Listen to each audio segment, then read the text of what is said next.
Liverpool have lost another game and now they are at 10th position in Premier League after playing 8 matches. So Liverpool की हालत अभी कुछ अच्छी है नहीं. अभी उन्होंने आर्सेनल से परसों ही अपना मैच हारे हैं 3-2 से, और उसके बाद उनकी टेबल में पोजीशन तो सही है नहीं, बट उसके अलावा भी उनकी इंजरी क्राइसिस भी है. उनका फॉर्म भी बेकार चल रहा है, मोराल डाउन है टीम का. चैम्पियंस लीग में भी वो अभी नेपोली से हार चुके थे. अब देखना रहेगा रेंजर्स के अगेंस्ट आज या कल शायद उनका मैच है, वहाँ पे वो कैसा करते हैं. But I think champions league में they will still do decent, but league है जहाँ पे उनको मेनली परफॉर्म करना है. क्या वो टॉप 4 आ पाएंगे और कहाँ पे गलतियाँ हो गई लिवरपूल मैनेजमेंट और यर्गन क्लॉप के द्वारा, उन्हीं सारे पॉइंट्स को डिस्कस करते हैं इस वीडियो में. बट आगे बढ़ने से पहले please like this video if you haven't liked it already, और subscribe to the channel as well for more such videos. तो लास्ट सीज़न हम सबको पता ही था लिवरपूल कितना अच्छा खेली. Like they were in the champions league final. उन्होंने 2 ट्रॉफीज़ जीती, काराबाओ कप जीता एंड FA कप जीता. उसके बाद अब वो कम्युनिटी शील्ड भी जीते थे at the start of this season.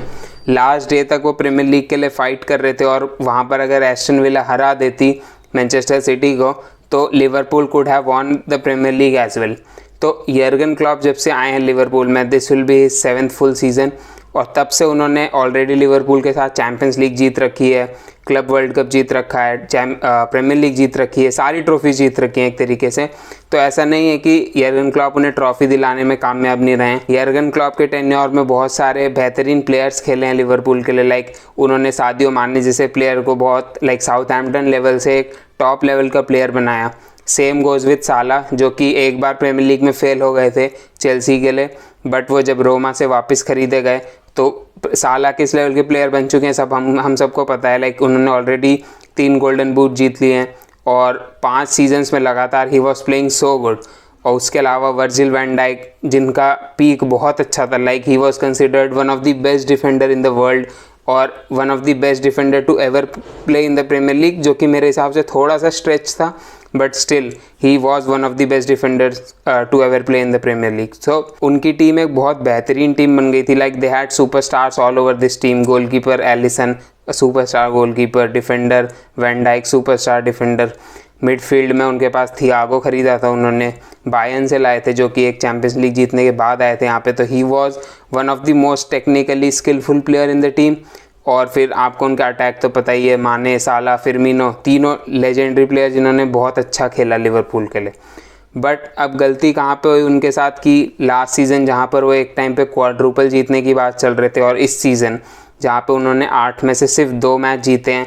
They are currently 10th in the table, और उन्होंने 2 मैच हारे हैं और बाकी ड्रॉज हैं उनके. तो उनका सीज़न सबको ऐसा लगा नहीं था किसी को भी ऐसा जाएगा. एवरीवन एक्सपेक्टेड कि माने के जाने से हमें थोड़ी कमी दिखेगी, but they had bought Darwin Nunez. उन्होंने रिप्लेसमेंट ऑलरेडी खरीद लिया था.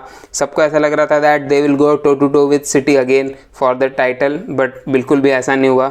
जो 2 गेम्स उन्होंने जीते हैं उसमें से एक तो 9-0 था बोर्नमouth के अगेंस्ट, जो कि बोर्नमouth अब लिवरपूल से ऊपर है टेबल में.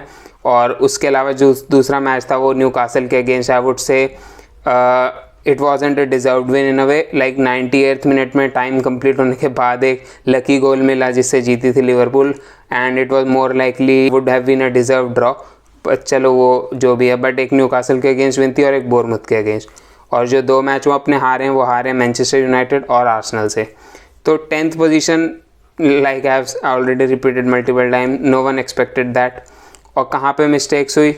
आई थिंक मिस्टेक्स एक तरीके से ऐसा नहीं था कि इस समर की मिस्टेक्स हैं सारी. It was a cumulation of mistakes over the previous transfer Windows. Like मैं ट्विटर पे एक ट्वीट देखा था कि इन्होंने पिछले 4 साल में after winning the champions League have only bought 2 midfielders, and out of those 2 one is Arthur Melo, जो कि अभी लोन पे आए हैं, which was a panic buy in my opinion, because Arthur Melo को यूवेंटस नहीं खिला रही थी. आर्सेनल को ऑफ़र किया गया था, आर्सेनल ने मना कर दिया, वी डिडंट वांट हिम. और फिर लिवरपूल ने उन्हें लोन पे लिया, और वो लोन पे इंजर्ड आए थे. उसके बाद वो वापस इंजर्ड हो गए, उन्हें अभी सर्जरी की ज़रूरत है, और वो शायद 3-4 महीने के लिए फिर बाहर हैं. तो he hasn't played a single minute for Liverpool. Bench पर थे वो 1-2 मैच में, but he hasn't played a single minute, और अब वो वापस इंजर्ड हैं. तो might as well go back to Juventus without even playing for Liverpool. तो एक ही मिडफील्डर खरीदा है technically, and that was Thiago, who was also very injury prone at Bayern as well, और वो ऑलरेडी अराउंड अपने 30s के आ गए थे एज में. तो लिवरपूल की रिक्रूटमेंट काफ़ी सालों से बहुत स्लो हुई है। लाइक उन्होंने इनिशियली काफ़ी इन्वेस्टमेंट करी एफएसजी ने, लाइक जब उन्होंने क्लॉप की इनिशियल ईयर्स में प्लेयर ला के दिए उन्हें, भले वो कुटिन्हो के पैसे से ला के दिए हों बट ला के दिए थे। लाइक एलिसन लाया, वैन डाइक लाए, साला लाए, माने लाए, फिरमिनो लाए, और भी नहीं, फिरमिनो शायद नहीं लाए थे, और भी प्लेयर्स लाए। लाइक केटा इतना महंगा प्लेयर लाए थे जो उनके लिए एक तरीके से बैड इन्वेस्टमेंट रहा। सेम गोज़ विद ऑक्सलेड-चेम्बरलेन, जो भी एक बड़ी इन्वेस्टमेंट थी पर वो भी एक बेकार इन्वेस्टमेंट निकली। तो उनकी जो उन्होंने बेकार इन्वेस्टमेंट निकली ना, उन पर उन्होंने रिप्लेसमेंट नहीं किया। लाइक आपकी इन्वेस्टमेंट बेकार हो सकती है, फुटबॉल में होता है, आपका हर डिसीजन सही नहीं होगा, तो आपको उन डिसीजंस को सही करना रहता है by taking a hit there. Like अगर नाबी केटा और ऑक्सलेड-चेम्बरलेन आपके लिए फिट ही नहीं रह पा रहे हैं तो आप उन्हें सस्ते में बेच दो या रिलीज़ कर दो। यार आर्सेनल ने तो कितने कॉन्ट्रैक्ट राइट ऑफ करे, हमें पता है आर्सेनल फैंस को कि आपको राइट ऑफ करना पड़ता है प्लेयर्स को जब आपकी टीम में वो सूट नहीं हो रहे हैं, और अगर आपका ड्रेसिंग रूम एनवायरनमेंट ख़राब कर रहे हैं। ड्रेसिंग रूम वाली सिचुएशन नहीं थी because Klopp had a hold on his dressing room, और क्लॉप का इन्फ्लुएंस इतना बड़ा था कि कोई भी प्लेयर आके ड्रेसिंग रूम को एक तरीके से वहाँ पे कुछ गड़बड़ नहीं कर सकता था। बट स्टिल आपको अपनी टीम में प्लेयर्स चाहिए जो आपके लिए अवेलेबल रहें, और लिवरपूल के साथ मिडफील्ड में यही इशू रहा है कि जो प्लेयर्स अवेलेबल रहे हैं उनके लिए continuously they have not been good enough. Like Henderson, उनके फैंस काफ़ी टाइम से परेशान हैं हेंडरसन से। He has been played regularly there, और वहाँ पे उनके पास अच्छे मिडफील्डर्स थे उनके अराउंड, लाइक फबिन्हो जो कि जब अच्छे फॉर्म में थे, now he is total utter crap. पिछले 1-1.5 सीज़न से वो बहुत बेकार खेल रहे हैं। और सेम गोज़ विथ थियागो जो कि अच्छा खेलते हैं पर वो 50% ही अवेलेबल रहते हैं। तो जब उनको ये कवर नहीं मिल रहा होता है हेंडरसन का, तो ही इज़ एक्सपोज्ड। फिर अगर आपकी टीम में और कुछ प्लेयर्स आउट ऑफ फॉर्म चले जाते हैं तो फिर आपके जो वीक प्लेयर्स हैं उनको उन पे ज़्यादा स्पॉटलाइट पड़ती है because they aren't able to carry on. Like Trent out of form है तो हेंडरसन की भी कमियां निकल के आ रही हैं। सेम अगर Van Dijk out of form है तो वो ट्रेंट को उतने अच्छे से कवर नहीं कर पा रहे हैं। साला आउट ऑफ फॉर्म है तो आपको वो ओपोनेंट्स को आउट स्कोर नहीं कर रहे हैं, तो आप मैच नहीं जीत रहे हैं। तो यही सारी प्रॉब्लम्स हैं। और जैसे मैंने कहा कि एक विंडो का प्रॉब्लम नहीं है। लाइक उन्होंने डार्विन नूनेज बहुत स्विफ्टली साइन किया, लाइक एक बड़ी साइनिंग करी, 70-80 मिलियन दिए, और Nunez is a good player. अब हर प्लेयर आपका hit the ground running direct नहीं करेगा, लाइक हालैंड ने जैसे किया। और हालैंड के अराउंड जो टीम है वो ज़्यादा वेल ऑयल्ड टीम है in form of Manchester city. उनके पास प्रॉपर प्लेयर्स हैं जो वो रोटेट करते हैं और सब क्वालिटी प्लेयर्स हैं। और लिवरपूल में यही प्रॉब्लम लग रही है मुझे कि काफ़ी सारे प्लेयर्स अभी आउट ऑफ फॉर्म है उनके, साला, ट्रेंट, वैन डाइक और फबिन्हो तो काफ़ी टाइम से हैं, तो आउट ऑफ फॉर्म बोलना नहीं चाहिए, मेरे ख्याल से ही फेल ऑफ। तो और उनकी कुछ इंजरीज थी। Thiago didn't start the season, Konate शायद पहला मैच था उनका इस सीज़न का आर्सेनल के अगेंस्ट जिसमें वो एज ए सब्स्टिट्यूट आए थे। तो उनके काफ़ी इंपॉर्टेंट प्लेयर्स हैं जो इंजर्ड थे और काफ़ी प्लेयर्स हैं जो आउट ऑफ फॉर्म है। पर इसमें एफएसजी की गलती मैं ये बोलूँगा कि उन्होंने सही टाइम पे सही प्लेयर साइन नहीं करे। एफएसजी के साथ साथ क्लॉप की भी गलती है बिकॉज क्लॉप ने उन्हें प्रेशराइज करना चाहिए था that they need to sign more players. As a manager, आप टॉप मैनेजर हैं तो आपको प्रेशराइज करके रहना पड़ता है ओनर्स को, बिकॉज आपकी खुद की रेपुटेशन इज़ ऑनलाइन। अगर आप उन्हीं प्लेयर्स के साथ हारते हैं तो आपकी रेपुटेशन ख़राब होती है। It's not only the club's reputation, it's manager's reputation as well. तो क्लॉप की भी वहाँ पे गलती है कि उन्होंने साइनिंग्स के लिए प्रेशराइज नहीं किया। और क्लॉप की ये जो बिहेवियर है वो हमने पहले भी देखा है। लाइक वो डॉर्टमंड में भी उन्होंने पहली बार टीम अच्छी खड़ी करी, बट जब उस टीम को डिसबैंड करके फिर से रीबिल्ड करने का टाइम आया then he struggled. Same was at Mainz as well. तो ये उनकी एक शॉर्ट कमिंग हो सकती है that he is not able to let go of players. और शायद ऐसा ही लिवरपूल में हो रहा है जहाँ पे वो प्लेयर्स जो उनके लिए यूज़फुल नहीं है, नाबी केटा, ऑक्सलेड-चेम्बरलेन और भी पीछे उनके बैक पे 1-2 डिफेंडर हैं, वो उनके लिए यूज़फुल नहीं है, but he doesn't let them go. Like Divock Origi वो भी वो फ्री में गए, उन्हें सेल नहीं किया। तो यही प्रॉब्लम लग रही है मेरे को क्लॉप की तरफ से। और एफएसजी तो है ही कि उन्होंने स्टार्टिंग में ट्रॉफीज जीती, देयर फैंस वर हैप्पी और वो पैसा कमा रहे थे, तो उन्हें क्या है, वो तो अमेरिकन ओनर्स हैं, वो अपनी बेसबॉल टीम में पैसा लगाएंगे, दूसरे स्पोर्ट में पैसा लगाएंगे, दे आर बिजनेसमैन।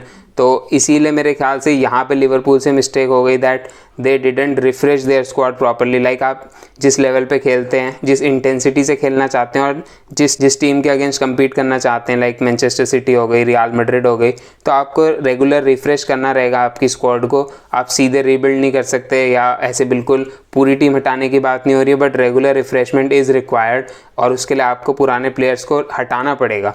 तो वहाँ पे क्लॉप की मिस्टेक हो सकती है कि वो प्लेयर को हटाते नहीं है सही टाइम पे लेट गो नहीं जाने देते हैं और इसीलिए शायद वो रिफ़्रेश नहीं करना चाहते हैं। तो ये दोनों की बराबर की हिस्सेदारी है भाई। मैं तो बिल्कुल ऐसा नहीं है कि एफएसजी को ब्लेम कर दूंगा और बोलूँगा कि क्लॉप की कोई गलती नहीं है, बिकॉज लिवरपूल फैंस का एक सॉफ्ट कॉर्नर है क्लॉप के लिए। मी एज एन आउटसाइडर मेरे को ऐसा लगता है कि इसमें क्लॉप और एफएसजी दोनों की गलती है। साथ साथ में मेरे ख्याल से तो साला को भी बड़ा कॉन्ट्रैक्ट देने का सेंस नहीं था, because his performances were going down. तो शायद वेट करना चाहिए था, बट जैसा ओबामेयांग के साथ सिचुएशन हुई थी मेरे को काफ़ी हद तक वैसी लग रही है, एक्सेप्ट कि साला का डेफिनेटली ड्रेसिंग रूम का बिहेवियर और ऑफ फील्ड बिहेवियर ओबामेयांग जैसा डेफिनेटली नहीं है। He is much more sincere player, but जो ऑन फील्ड परफॉर्मेंसेज हैं वो काफ़ी रिलेटेबल है ओबामेयांग से। तो देखना रहेगा कि कैसे टर्न आउट करती है साला वाली सिचुएशन और लिवरपूल यहाँ से कैसे आगे बढ़ पाती है, बिकॉज टॉप 4 लेना उनके लिए नेसेसरी है। अगर वो टॉप 4 के बाहर रह जाते हैं ना तो और नीचे जा सकती है Liverpool, because FSG will not invest more money. और फिर कोई भी प्लेयर, जैसे आप जूड बेलिंगम के सपने देख रहे हैं लिवरपूल फैंस, तो वो नहीं आना चाहेंगे अगर आप चैंपियंस लीग के बाहर हैं। तो ये एक बहुत बड़ा सेटबैक हो सकता है अगर लिवरपूल टॉप 4 में भी नहीं आती है। बट मेरे ख्याल से तो लिवरपूल अभी भी टॉप 4 के लिए बहुत स्ट्रॉन्ग कंटेंडर है। They have got too much quality to not be in top 4। तो इसीलिए मेरे ख्याल से Liverpool will be in top 4, but अगर by chance they are out of it and they are playing in Europa और something, it will be very difficult for Liverpool to rebuild after this, because फिर आपकी squad एक साल और as हो जाएगी और फिर आपके लिए और अच्छे टैलेंट्स को ट्रैक करना बहुत मुश्किल हो जाएगा। We have seen this as an Arsenal fans कि आपको अगर टॉप टैलेंट को अपनी तरफ ट्रैक करना है तो या तो आपको बहुत यंग प्लेयर साइन करने पड़ेंगे जिनके पास एक्सपीरियंस नहीं है, या आपको बहुत हाई वेजेस देनी पड़ेंगी और still you won't get the elite of elite talent. Like Holland आपके पास यूरोपा में कभी नहीं खेलना आएगा, भले आप कितना भी पैसा दे दो, और एम्बापे कभी यूरोपा में खेलने नहीं आएगा आप कितना भी पैसा दे दो।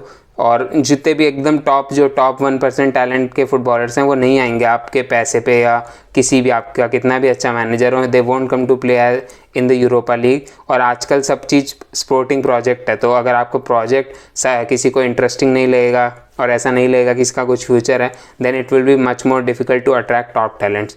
तो लेट्स सी व्हाट लिवरपूल का मैनेजमेंट क्या करता है, क्लॉप क्या करते हैं, क्या क्लॉप लिवरपूल को छोड़ के जाएंगे इसके बाद या उन्हें सैक कर देगी लिवरपूल मैनेजमेंट, देखना रहेगा। लेकिन अभी के लिए इतना ही, मिलता हूँ अगली वीडियो में, तब तक के लिए take care and good bye.